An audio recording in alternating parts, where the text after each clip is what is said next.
جانوروں پر رحم کرو۔ بہت دنوں کی بات ہے، شہر غزنی میں ایک شخص رہتے تھے جن کا نام سبکتگین تھا۔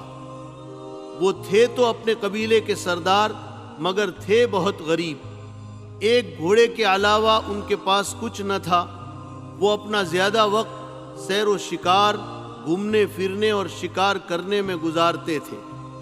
ایک دن وہ شکار کو جا رہے تھے، راستے میں انہیں ایک ہرنی اور اس کا بچہ چرتے ہوئے ملے۔ سبکتگین نے گھوڑے کو ایڑ لگائی اور ان کے پیچھے تیزی سے دوڑایا۔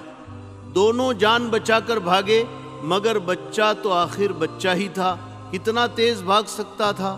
بالآخر سبکتگین نے اسے پکڑ لیا اور لے کر گھر کو روانہ ہوئے۔ ہرنی بیچاری محبت کی ماری اپنے بچے کے لیے اس کے پیچھے ہو لی۔ سبکتگین کی نگاہ ہرنی پر پڑی۔ اس کا غمگین چہرہ اور للچائی ہوئی نگاہ کو دیکھ کر سبکتگین کو رحم آ گیا اور انہوں نے بچے کو چھوڑ دیا۔ آزاد ہوتے ہی بچہ چھلانگے مارتا اور اچھلتا کودتا اپنی ماں کے پاس جا پہنچا اور دونوں خوشی خوشی جنگل کی طرف چل دیے۔ رات کو سبکتگین نے حضور اکرم صلی اللہ علیہ وسلم کو خواب میں دیکھا۔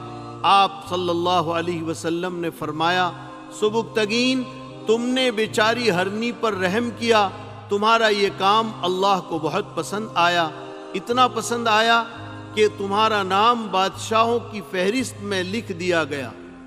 اب تم جلد ہی بادشاہ ہو جاؤ گے، لیکن دیکھو، سلطنت ملنے پر گھمنڈ نہ کرنا اور مغرور مت ہو جانا، اپنی رعایا کے ساتھ اسی طرح مہربانی کا سلوک کرتے رہنا۔ اس کے بعد سبکتگین بادشاہ بن گئے۔ اس واقعے کو انہوں نے ساری زندگی یاد رکھا اور اپنی رعایا کے ساتھ ہمیشہ شفقت و محبت کا برتاؤ کیا۔ سبحان اللہ، کتنا عمدہ عمل ہے۔ اس لیے لوگوں، ہم بھی اگر مخلوق پر رحم کریں گے تو اللہ تعالی ہم پر بھی رحم کرے گا۔ جانور بھی اللہ تعالیٰ کی ایک مخلوق ہے، لہذا انہیں بلا وجہ پریشان نہ کریں۔